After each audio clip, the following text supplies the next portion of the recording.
We're here today to get to work. The work of stopping Asian hate is the work of anti-racism. And stopping racism will never be accomplished unless we acknowledge and advocate for our Indigenous Australians who were the first and most brutalised victims of systemic racism in Australia. So I pay my deep respect to the traditional owners of this land. Sovereignty was never ceded. My name is Matt Shu.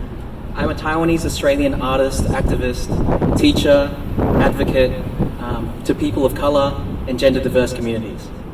I'm not here today to rattle off statistics. I'm here to talk about my real experiences. Here's the thing.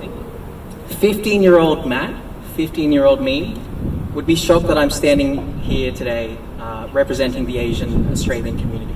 Because 15-year-old me hated being Asian. Asian discrimination isn't some new thing that suddenly appeared because of COVID. I got told to go back to where I came from for the first time when I was 6 years old. And back where? My mum's womb? So this racism thing has been this ever-present fixture in my life ever since. Growing up, I soaked up every Ching Chong Chinaman, every Chinks don't belong here, and I internalized it. I started resenting my own Asianness because that was the thing that made me a target. To avoid being lumped in with the other Asians that should go home, I doubled down on being as white as possible. I wanted to be on the winning side of a dominant white culture that is so background racist, so unaware of its ever-present low simmer prejudice, it has to keep asking itself, oh, is Australia a racist country?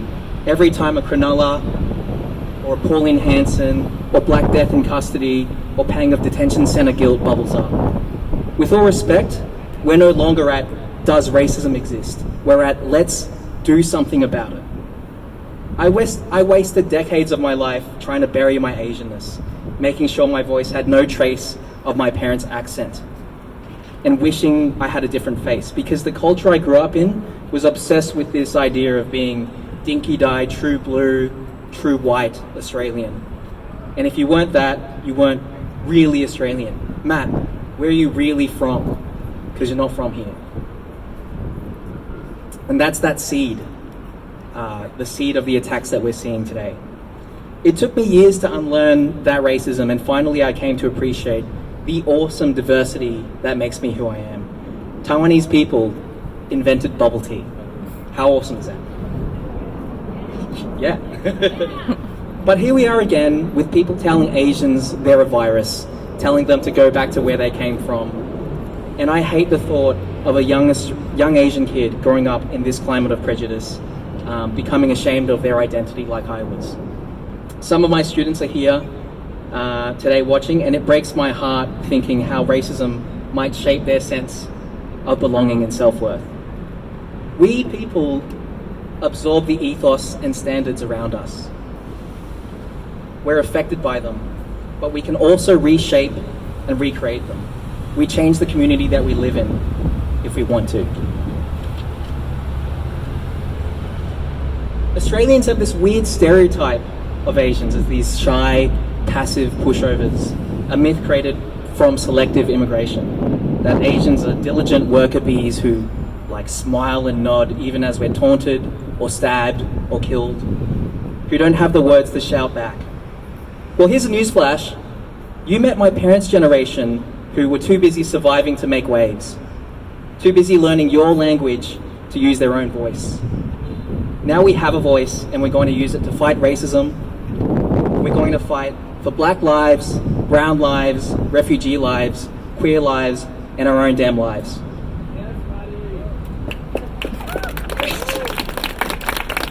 To my Asian community, never forget that we benefit from the colonization of genocide of Indigenous Australians.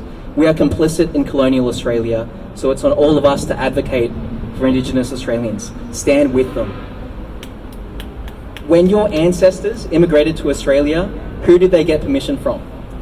Was it Indigenous Australians who've been here for 80,000 years, who cultivated this land and who safeguarded this ecosystem? Or was it white colonial policymakers and politicians who, guess what, are immigrants too?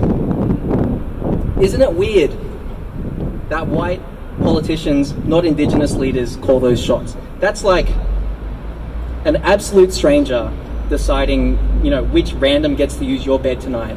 Meanwhile, you're like, that's my bed? And don't I get a say? And also, what are you doing in my house? Finally, I want to say hate and discrimination is not a one-sided issue. We are linked through intersectional experiences, all of us.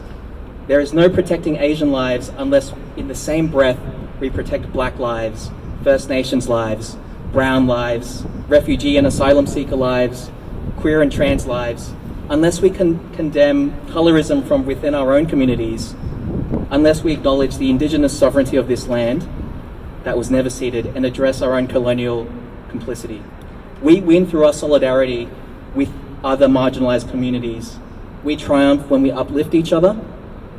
We fight hate by leading with compassion.